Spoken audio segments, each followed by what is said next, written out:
So, not only that, it's a great day for Indian cricket, Asia Cup finals, and India somehow steamrolled Sri Lanka, a match that we could have never imagined, a final that we could have never imagined. But it's also the return of our channel. It's been a long time that we were able to manage some time and come back together. So let me welcome my friends, whom I'm actually seeing after a long time on video. We've been chatting otherwise. Gopal is in Chennai, and Devankur, he's in Mumbai, where he's going to, right after this video, go out for his Ganapati Sthapna, whatever you said, right? But they managed to get some time. We managed to get some time. We are back in just another cricket podcast. Welcome, everyone. Good evening, guys. Good evening. Hey, good evening, Shantan. Good evening, Devankar. So tell me one thing. How many of you had got your beers and snacks ready for the evening, but it was Sri Lanka who spoiled the fun or the party for you? Well, as you had, at the start of the podcast mentioned, I had to go for the Ganpati Sthapna.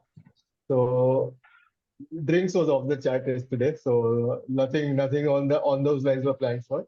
But yes, of course. I mean, it was the motion of your question basically relates to the time duration that we had spent for this match. All the so-called finals after so many matches, two big touted teams playing together for the finals, and it turned out to be a damn squad. We being Indians, we should be happy because the way India steamrolled Sri Lanka, but the quality of the match was not such. The quality of Indian team which turned up today on the park was tremendously good, but Sri Lanka looked like pedestrian team today. So a little disappointed that is. In all, how many overs did we play? 22, right? 22, 23 in all, if you have to consider both. 21.3. Shortest. 21, 20.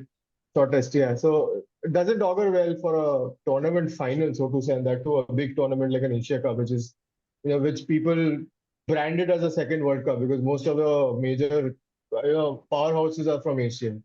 So cricket terminology wise, it was not a good match, but for Indians, it was a great match. Yeah. It showed the tremendous process of Indian cricket right now. Yeah. But so tell me, guys, there's so much to talk, of course, because we are coming back after a long time. But this Asia Cup had everything. You had rain, you had controversy, you had matches getting washed out, you have matches that are being played over a couple of days. So it pretty much had everything. But India came back with, came into this tournament with a lot of questions. I think 80 to 90% of them are answered, and a team collectively playing well. Gopal, I think, if I begin with the batsmen, you think now this side is lot settled and each individual know their role, be it being flexible or, whichever number and how they need to play? Absolutely, Shantan. Actually, if you look at the history, just go back to about a couple of weeks back, when we played the first match of the Asia Cup against Pakistan, and the match was washed out. But then that match actually triggered all the batting lineup to be completely steady, with 4 down, with just Hardik and Ishan facing the Pakistani bowling attack, and from there to rescue ourselves and post a reasonably good total at that point in time. I thought 265 was a very good total considering we had already lost the top order. And then the next match, Shreyas Iyer getting injured, Rahul coming back, Rahul scoring a century against a Sri Lankan attack. Also, Rohit Sharma got a 50 against Bangladesh. The match we lost, I thought Gill played exceedingly well, and even Akshar Patel probably would have got us a match. We had much more responsible shots played by Ravindra Jadeja, etc. But in all in all, if you look at it, whenever we were given a challenge in the entire Asia Cup tournament, we had actually responded, being it batting, bowling. Of course, in the first match there were some drop catches, but I don't think after that we had some terrible fielding. The fielding was good. Even today, I thought the fielding was really, really sharp. They didn't give out any easy singles or any easy boundaries. But yes, to answer your question, now the team looks completely settled. Everyone knows what position they're going to play in. I believe Rahul is going to be the first choice keeper. Ishan Kishan will play as a batsman, and if required, can also open the batting as he did today. So all in all, yes, a really good tournament for us to have that clarity going into the World Cup as to what could be your top 6-7 lineup that comes out. So I think Shantan, Gopal has 50% answered your question. Like you've been talking about the entire team composition, and bowling plays a major role in it. We've been seeing that our bowling team had not been up to the mark. We were not sure of what all combinations we are going to go ahead with on the field itself. The return of Bumrah plays a major role. I mean, he looks settled. While he was bowling in Ireland, we were in our chat discussing as if he did not look like that threatening. But come Asia Cup, he has shown what he's made of. So Bumrah factor, playing him and the opposition playing him, is a very major factor. Like when we play against Pakistan, if we know that Shaheen Shah Afridi is playing, it plays a huge factor in our opening batter's mindset. Similarly, playing Bumrah plays on the other opposition's mindset as well, on which he plays pretty well. So Bumrah, Kuldeep Yadav, and of course Siraj. I was a little skeptical of Siraj ahead of Shami, but he has proved his worth. And I think Siraj would be starting ahead of Shami in all the matches, apart from the ones where he needs to sit out. I think Shantanu, you're on mute. If you want to say something, I think you're on mute. And the other. Yeah. So bowling wise also today when the commentators were talking, three of the major bowling things, like we are still short of an off spinner. We still have to same kind of left arm. So just tell me one thing. You talked about an off spinner. I was actually waiting to ask this question. This side pretty much looks complete. You have the all-rounders. We know we didn't have batting depth right at the tail enders, but now on a given match you might play a Shardul and an Akshar, or let's say a Washington Sundar, and you'll have batting till 9. But do you really think, and I was pleasantly surprised that Washington was in the team today, right? But do you think that even if Akshar comes back with getting getting back from his injury, do you think Washington will be there in the squad? I know the World Cup squad is announced, but a lot of teams will have left-handers, and that is where Washington Sundar can really come into the picture. Probably, Shantan, I thought today's inclusion of Washington was a good decision. Simply because of your point stating is that he is a finger spinner.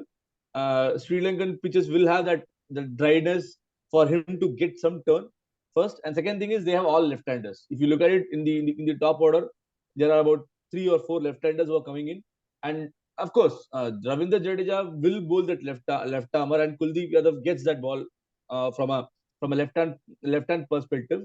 But for a lefty, I think an off spinner is required. And so that was the question, Gopal. Do you think he's going to be in the World Cup squad? Asia Cup is done and dusted, but the only thing that you're missing in your squad is an off spinner. You don't even have part-time bowlers who does off spin. I would actually want him to be in the Asia Cup squad, genuinely as an off spinner, because that gives. I mean, if you look at today's playing 11, I think it had all the varieties that you could actually have it. You had the left arm Chinaman, you had the left arm faster, you had 2 good pacers. Hardik Pandya was filling in for that role, and you needed one off spinner in Sundar. Yeah, and actually Hardik Pandya. I mean, with his fitness, he actually doesn't fit in. He actually bowls a proper first change with good 140 plus. You see the bouncers, you see the length, you remember the ball that Babar Azam bowled is probably the ball of the tournament, right? Absolutely. The ball that actually seemed that came back. Yeah. So I know, and while this was the big final today, Devankur, how good was Siraj? I think, our first impression or our first thought about Siraj is that guy, a lanky guy who used to bowl for RCB and used to get belted around the stadium, right? And then Virat got him into the team. We always knew he was full of energy. You get him the new ball or you bowl him on the 35th over in a test match, he's always at you. He'll hit the stumps. He has done it in the test circuit. He has done those magic in Australia, in England. now getting picked before Shami, and there were some eyebrows, but rightfully, as you said, that he probably will get picked every time before Shami, and he proved it so well today. So how good he was today, Debankur? He was unplayable. I mean, there was this meme which was going ahead on WhatsApp. Like people were saying, Alexa, play Mohammad Siraj, and Alexa says back that sorry, Mohammad Siraj is Mohammad unplayable today. Siraj is So you could, unplayable. Yeah. yeah. So he was terrific, and all through the tournament. I mean, if you've seen whatever matches he played, he has finished with 10 wickets, right? So he took a 6 for today, and he took 4 wickets also in other couple of matches. The good thing about him is that when he came into the scene, he was only about pace. Good thing he was selected in the test matches. He understood what line and length he needs to bowl at. And if you notice, our Indian bowling side, even on ODIs, not particularly in T20 matches, but in ODIs, the pacers, they depend on line and length and test match bowling only. You take Shami for an example, you take Bumrah for an example, and that has been inculcated into them. They are very, very well mannered in the sense that they think about test match bowling line and length, even Hardik Pandya for that matter. He has shortened, he has, he used to be very short. He used to come ahead and bowl 80% of his deliveries as short. In this Asia Cup, when he saw that there was, help from the pitches and everything, he started putting the ball up, and that's the reason why he got Babar Azam and everybody, all the other wickets today. He got only one wicket with a short ball, which was today, that the Velalage wicket that he got. So our Indian bowling attack, the pace attack, so to say, know their line and length pretty well, and they stick to it. And they let the batsman make mistake rather than them changing it each and every time if batsman hit you. In that sense, Siraj has been terrific. He has been very consistent. And to your point, thinking that we were very skeptical, thinking why not Mohammad Shami? He's a better bowler. He's a better test matches. If you have a test match team to select, and if you have two bowlers to select from Bumrah, Shami, and Siraj, you'll always go with Shami because Shami is a better test match bowler any day. But right now, I might still think going ahead in test matches, if two bowlers have to be selected among those three, there'll be a coin toss between Shami and Siraj again because the way Siraj has proven, his words. So to say, Siraj was tremendous. He has also, built up his T20 game. He knows to bowl Yorkers. He has good slower balls as well. And his line and length is immaculate. We've seen today. He was trying a little bit more, and that's the reason he was going a little on the leg side today. But you can give it to him. I think by that time, I think, he was getting a little tired. He was not bowling as fast as he was doing. And he was, I think, in the 6th or 7th over. And he was, since the ball was not swinging, he was trying to get the players LBW a little bit more. That both that he does to Mendes was actually a ball that came in, right? Yes. So, and to your point, 6 to 7 overs.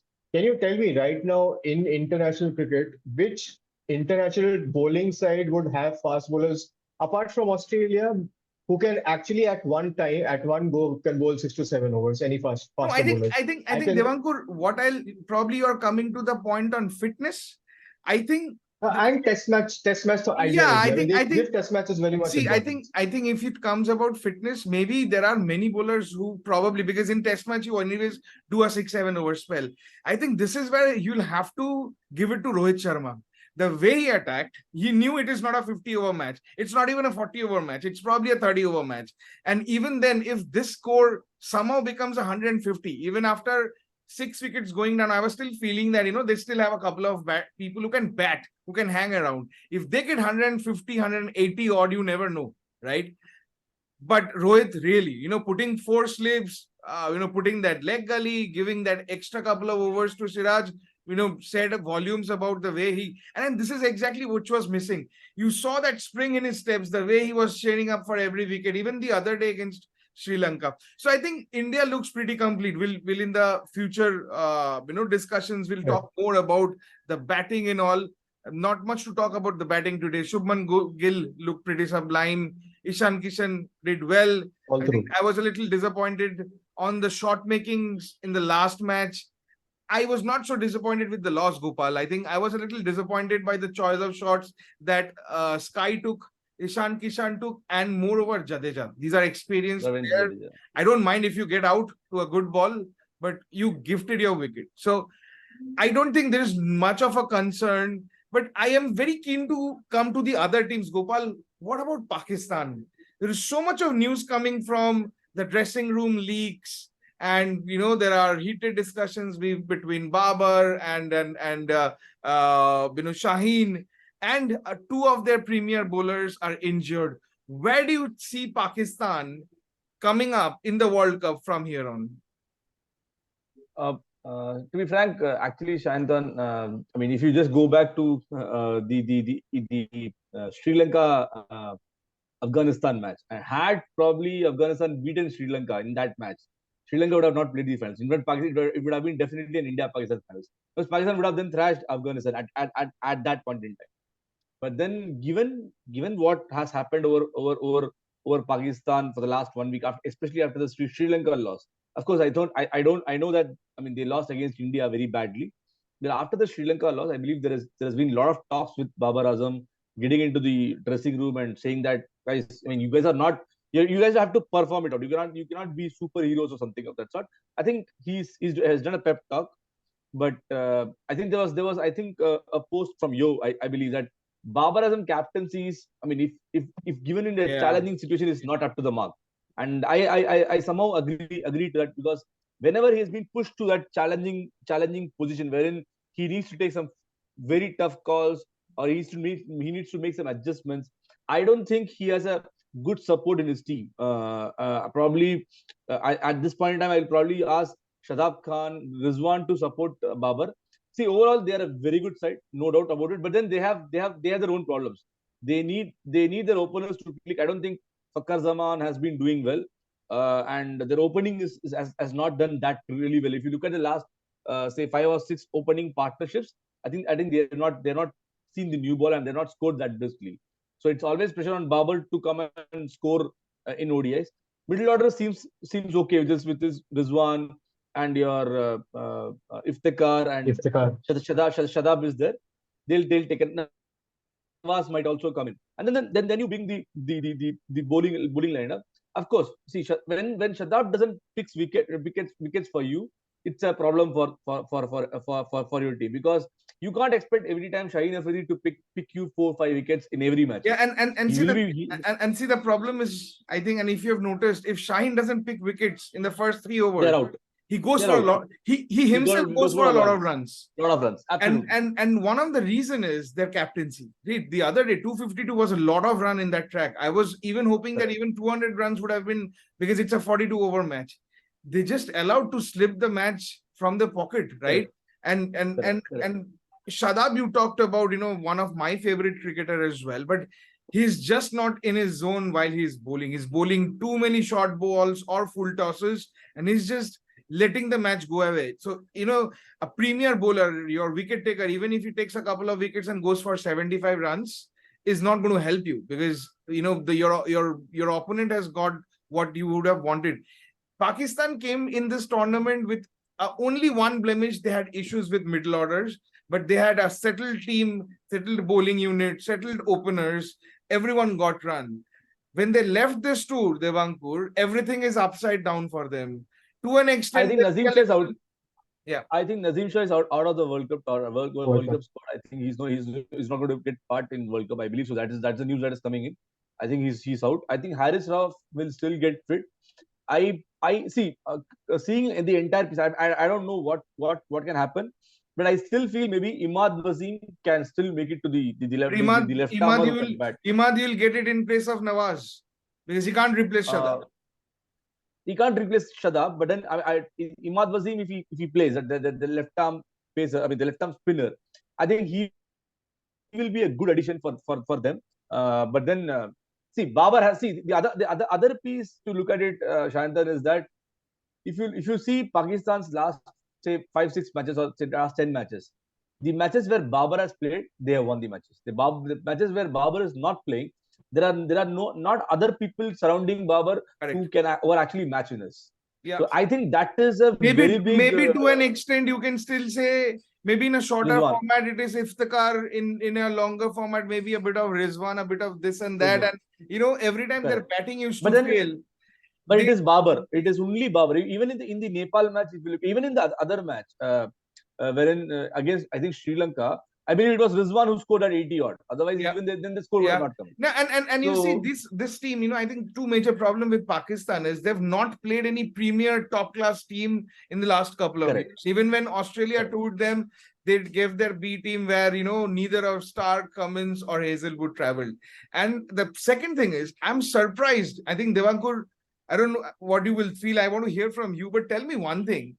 Your premier fast bowler, who's a rarity, who bowls at 150 plus, you are allowing that guy this year to play BPL. You're allowing that guy to play a Sri Lanka league. You're allowing that guy to play 100, the 100 tournament in England. He plays your PSL and then he's your 3 format. How do you expect someone to survive if they play so much of cricket? From that perspective, I would say that the Indian board has taken a right decision where they are taking care of their bowlers and they're absolutely looking fresh in this World Cup. Yeah, actually. So I think your point is towards Naseem Shah, right? So yeah, he's Naseem the guy Shah, who's been, Haris Rauf so also played. Haris Haris Rauf Rauf, played right. Bangladesh Premier League. What is going to get out Yeah, of this Bangladesh Premier League?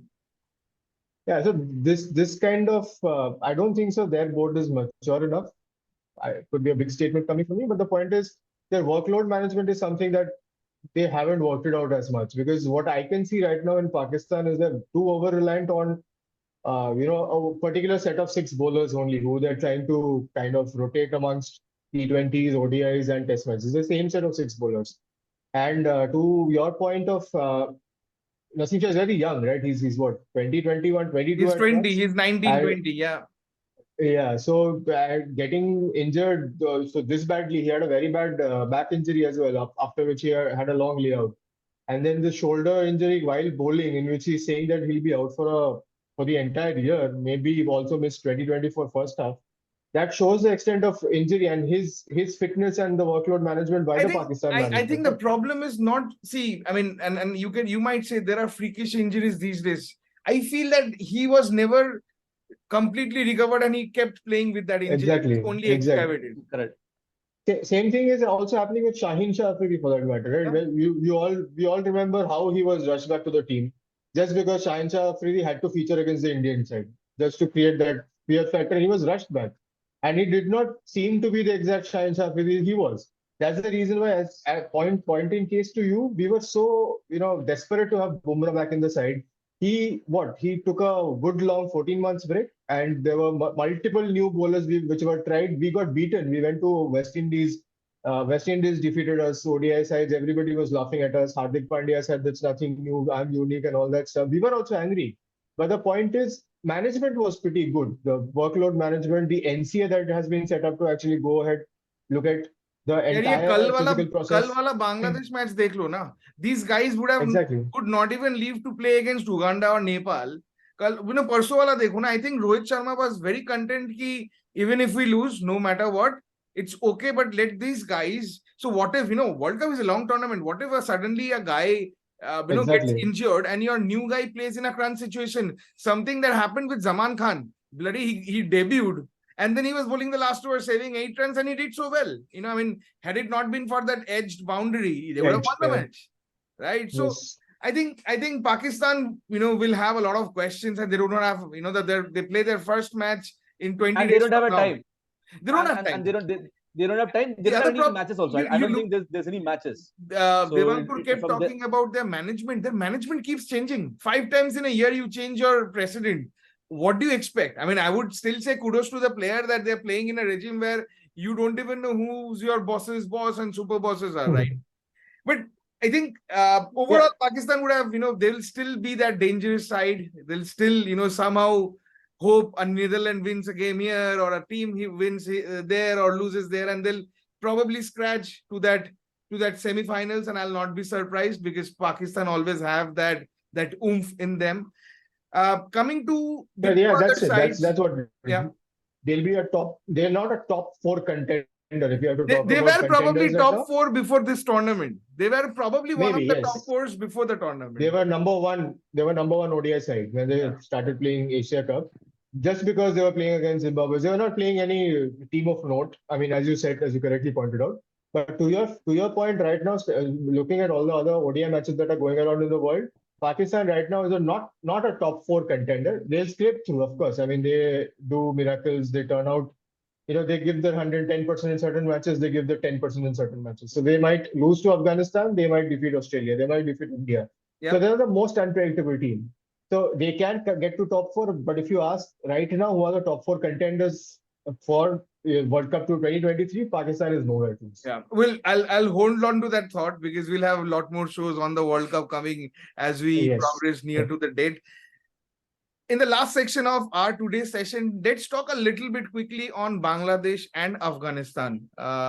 With all due respect to Nepal, tell me one thing: India lost to Bangladesh, and you and me as Indian fans can still say, "Oh, we made 5 changes." Even Bangladesh made a lot of changes, and they were not playing their potentially strongest side. But though Tanzim, this new guy, looked good. Do you really feel that Bangladesh, I mean, I will not ask you if they're going to feature in the top 4, but they can still hope that they might push their way to the top 4 and they can make a few surprise, victories over some of the top teams, because eventually you are playing in the subcontinent. They would know the pitches a little bit better, a bit more suited. And with some of the players like Tamim coming back, I still feel they'll put in Mahmudullah in the squad. They can still be a threat. They will be, Shantan. They will be a threat. I mean, according to me, at least see there is this guy called Mehdi Hassan Raza who bowls the off spin. There are two Mehdi Hassans. And who opens the batting, and he can feature in any of the top 7 or 8. Yeah. That, I mean, he's there. Shakib No, is there. you mean Mehdi Hassan, Miraj, right? Miraj. If you look at the Mehdi Hassan, Sheikh and Mehdi Hassan, Miraj. वो 100 मारा ना जिसने India के against में भी 100 या 80 मारा था. So exactly won the match. 100 मारा था. So Rahim's ka form is very crucial for them to do well. Mohammad Mushfiqur Rahim, the wicket keeper, his form is very crucial. But then, of course, and I will also have a bet on return dash. But having said that, Sayantan, you had got this correctly. Since it is subcontinent, anything on any, I mean, if they put the runs on the board on a given day, say against Australia or against, say, even India, I mean, if they put that 250, 260 total, I think they can have a small surprise. No, but Gopal, I'm telling you what, this is not going to be Sri Lankan pitches. It's going to be cold. No. You'll have dew. And Indian pitches. Yeah, you'll have dew. And it is Indian pitches with small boundaries. You'll have 55. The Sri Lankan grounds were big. But you'll have Indian grounds which are 55 to 60 meters. Maybe, see, the dew can play a big major role for Bangladesh not to defend. See, they might not. I mean, if a team, if they bowl first, I mean, from a toss standpoint, if Bangladesh is bowling first, I think, I mean, the opponents can look to score about, say, 250, 280, 300 every time. But and to chase that, I don't think Bangladesh will be able to do it. But if they defend, if they bat first, I think a target of 250, 260 in the nights, I still feel if the pitches give you a bit of. Gopal's network is a little. I don't think so. Yeah, to your question, I don't think so. Bangladesh will. See, let's take IPL for an example. I mean, it is almost like an IPL kind of a setup. Gopal, can you hear us? We're not able to hear. Yeah, I'm able to hear you. Okay. I'm able to hear you. Yeah. Okay. Yeah. So for example, IPL, we have 10 teams and each of everybody plays each other at least once and then half of it. So like 13 matches per head. So you have to win at least 7 or 8 to be in the top 4. So taking the same calculation that you're playing against 9 other teams, you have to win at least 5 matches to be in the top 4. You will have to win 6 matches to be in the top 4 without the net run rate dilemma. Net run rate fee. So Bangladesh does not have it in them to defeat 6 top teams in the world. But they can spoil party. They can spoil party. Yeah. Yes, they can spoil a party. So if they can be a spoiler.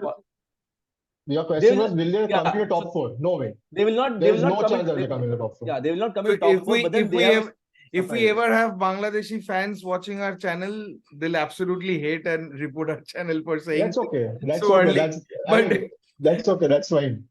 But that's fine. But I think truth to be told, I think probably that is what, because I think they have been in this international circuit for far too long and achieved not much. I think Afghanistan have probably achieved more than than what Bangladesh have. But you never know with Bangladesh because they still have world-class players in Mushfiqur and Shakib.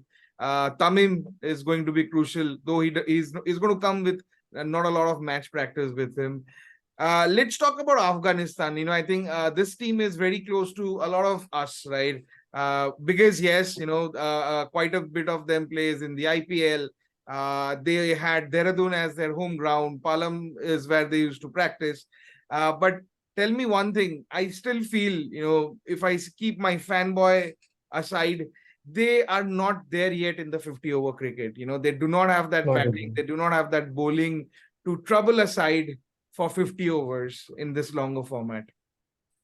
Consistency is still a concern. I don't think they're consistent enough to beat world class sides, and that is going to be a challenge. See, they might bring their A game in one of the 8 matches or one of the 7 matches, but then to consistently perform it out is something. I mean, I was thrilled to see Bangladesh play that match. Afghanistan play that match against Sri Lanka, wherein they almost chased that target of 290 in the 37 overs, only to fall short of the target. I think it was completely a mess by I think the Management, coach, the management. the coach and the management, Trot and the management, to come and say that they didn't know they didn't knew what was coming up their way. But then I thought they played exceedingly well in that particular match. But then yes, I mean, they're not consistent enough. But again, they can also be a party spoiler. So we will not know. Then Yep. suddenly on one day, Rashid, everyone clicks out, and then I mean, you can't take them lightly. You have to play I mean, any team for that matter. And if it is India, you cannot take Bangladesh, Afghanistan lightly. You will have to be on your A game and ensure that you are. I mean, you beat. So that is So what don't it is basically for teams like Afghanistan and Bangladesh. I'm picking them in the same group. I'm not taking them on a topmost group, or for that matter, Sri Lanka.